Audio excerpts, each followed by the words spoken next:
The heart keys to a fearless life of remarkable joy. As you can see, my name is Victoria Rose, and I am going live every week, nearly, to share with you my adventures. I left Australia in August 2018 and returned 16 months later after backpacking solo through Europe, Turkey, and Asia. Now, people think that I'm making these live streams for them, these episodes. And I have to say, you're not the reason why, not the number one reason why. My main reason for doing these episodes, this season 6, is as a legacy for my children. Now, my children are not watching my episodes now, of course. They have a life to live.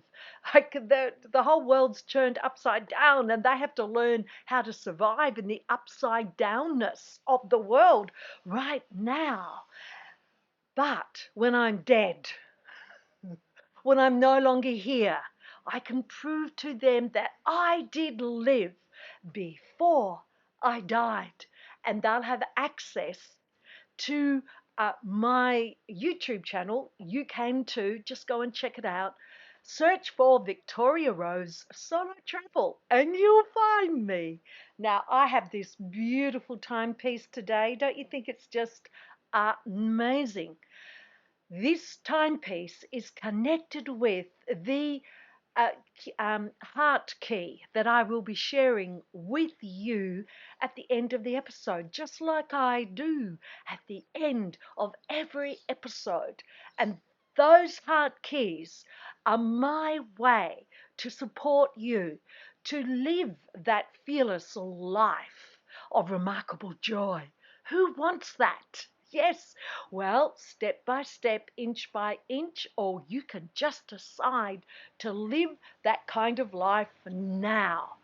This episode 15, is all about York. And when I went through the stunning images that I had to share with you, I realized I'd have to do a part 1 and a part 2. And as we're going through, you'll absolutely see why. Before we go to the video that I have pre-recorded for you so that it can be all trimmed and looking good, I hope you enjoy it, I want to show you my dress. So have a look at this dress. Here we go. There we go. Isn't it a beautiful dress? This is my purchase from an op shop in England. I think they call them charity shops, but this is an op shop dress and it cost me $6. It's so comfortable. I love it. And then, do you like my earrings too? Aren't they beautiful? I love glass earrings, and I got these again from York at the markets. That's about all I could do as far as getting souvenirs. It was actually with the ability to carry it so it wouldn't be heavy and that it would be something that I would absolutely use. And by the way, do you like my hair? I've had another haircut, trialing out another hairdresser. I think I've found the one. So this hairdresser is local in Ashgrove. His name is Justin, just like my son's name. So I thought, things are looking pretty good here. And yes, I love what he's done. What do you think? Do you like my new haircut?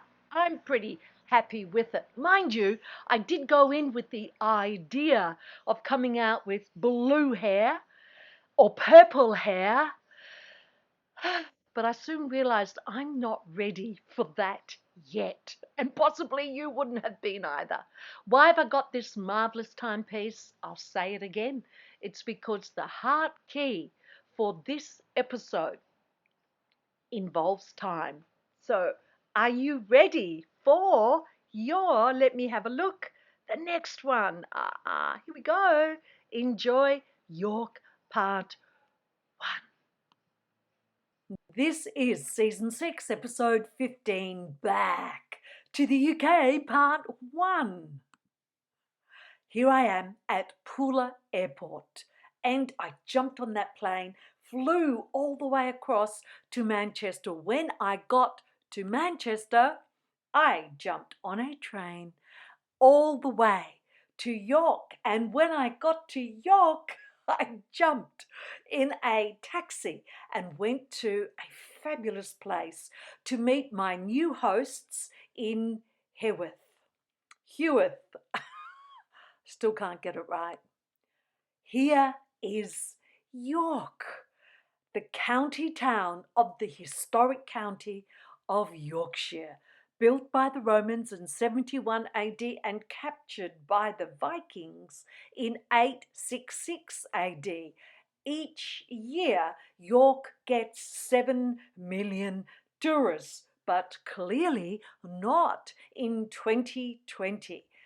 I checked up on York just before making this video for you and was distressed to see that the local level of COVID alert in York is high.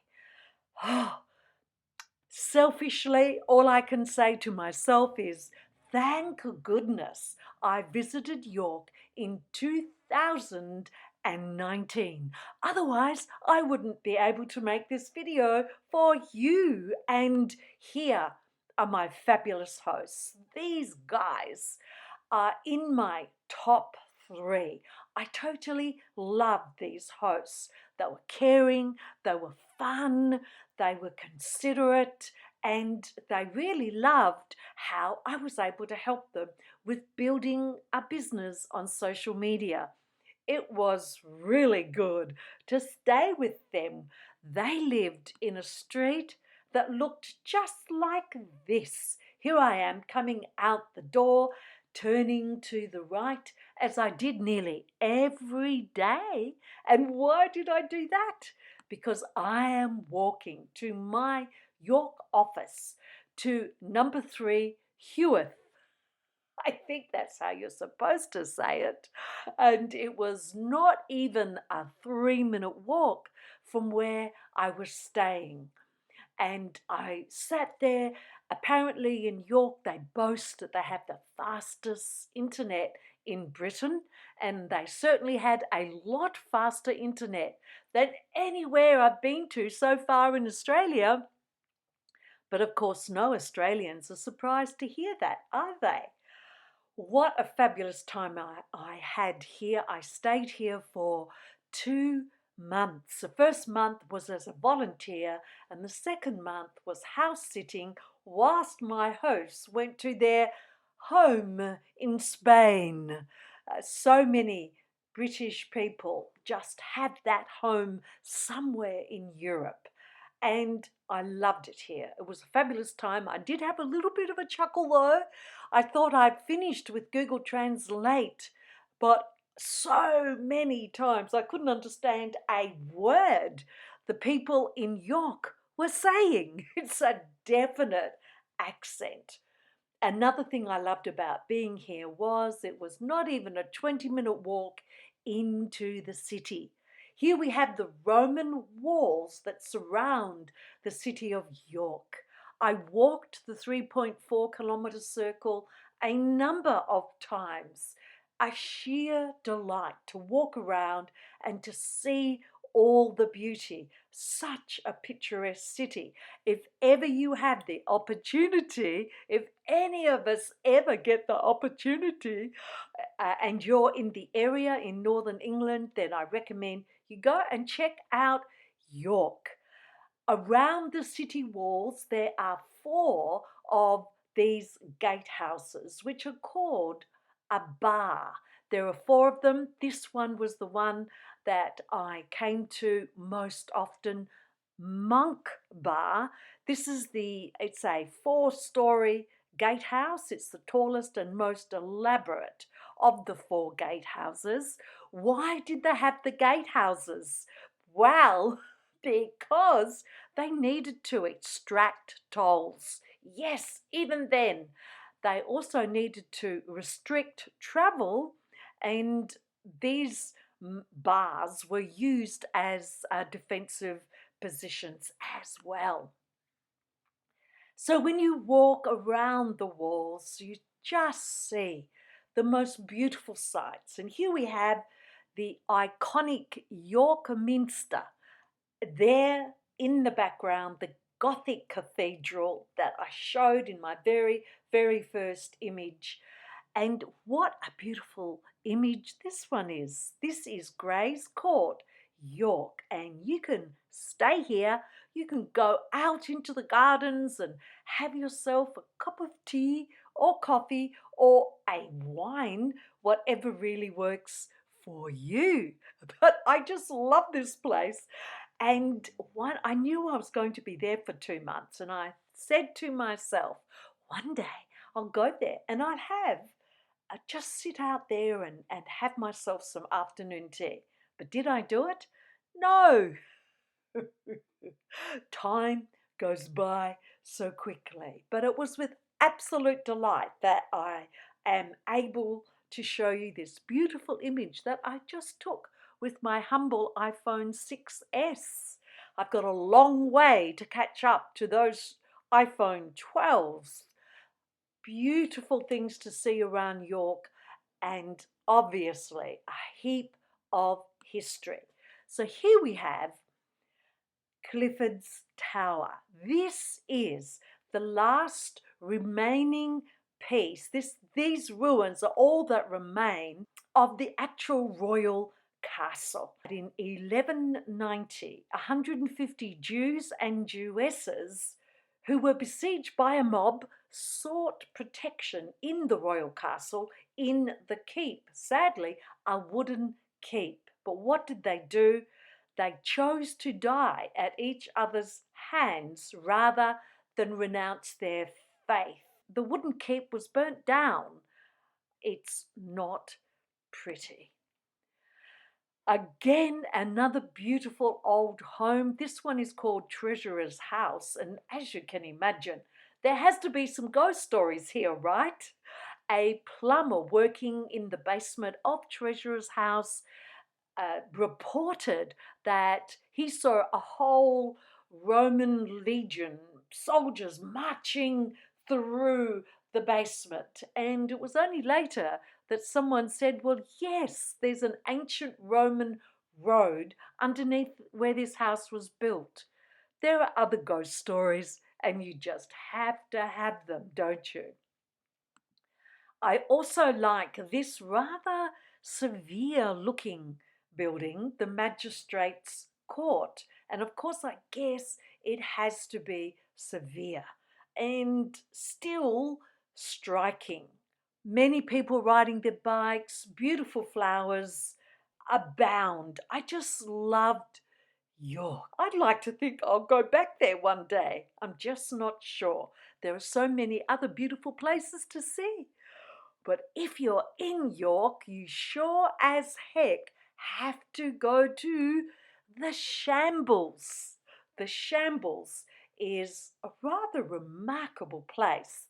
If you're a Harry Potter's fan or into any sort of wizardry or witchcraft or anything like that, then you really do need to go to the Shambles just like everyone else does. Wait a minute, I didn't go in there. Guess why? Because the queue, which was out the front, was so long. What I did see, though, was this signpost. And yep, Byron Bay, 8,927 miles. One of my favourite flowers is the hydrangea. And of course, I have to share with you my coffee and cake adventure. So here we have Australian dollars, $10.65. Probably double the price of what I was paying in euros when I was in Europe, clearly. Even so, I thoroughly enjoyed this coffee and cake. That was a delicious slice of cake, which I force myself to have every time I visited the city, which was often. But that's part of the fun of it, and probably why I had to buy size 16 pants the other day. Something has to change. St. Mary's Abbey, built in 1088, and these ruins, or these are part of the ruins that are all that remain of one of the wealthiest and most powerful Benedictine monasteries in England. And I did take the other photo that you can see there. Please do not climb on the ruins. And those teenagers were quite amused at my amusement at them blatantly sitting on the ruins. But no one came up and said anything to them. Certainly wasn't my place. I'm not the St. Mary's Abbey police. Here is another fascinating part of the city of York. This is called Our Lady's Row, and it's in Goodramgate, which is the street in the old Norman times. Gate was used in it, and it means street. So this is the oldest surviving row, and I mean to emphasize the word row there, the oldest surviving row of houses in York. Now, Goodramgate is the anglicised form of an old Scandinavian name, and I'm probably going to muck this one up, but I'll give it a go. Guntherangate. So that is what it used to be called here. There are many, many interesting street names in York. Whop-Gate, probably one of the shortest streets in York, and it never used to be called that. First mentioned in 1505, and then it was called Gate. What the heck does that mean? Not sure, but according to the plaque at this site, Gate really means what a street. And this is the truth of it. Another fabulous place that I really, really liked is this, the Merchant Adventurers Hall. Now, this was rather an interesting hall founded by a religious fraternity and granted the status of merchant adventurers by Queen Elizabeth. I'd never heard of merchant adventurers before. Right now, there are still 160 merchant adventurers that live in York today. Isn't that incredible? And here we're back at York Minster, a stunning, stunning cathedral. And here we have, Emperor Constantine the Great. He was proclaimed Roman Emperor when he was in York in AD 306. Time has come to say goodbye to part one of York. I'd like to finish with this beautiful photo of another place in York.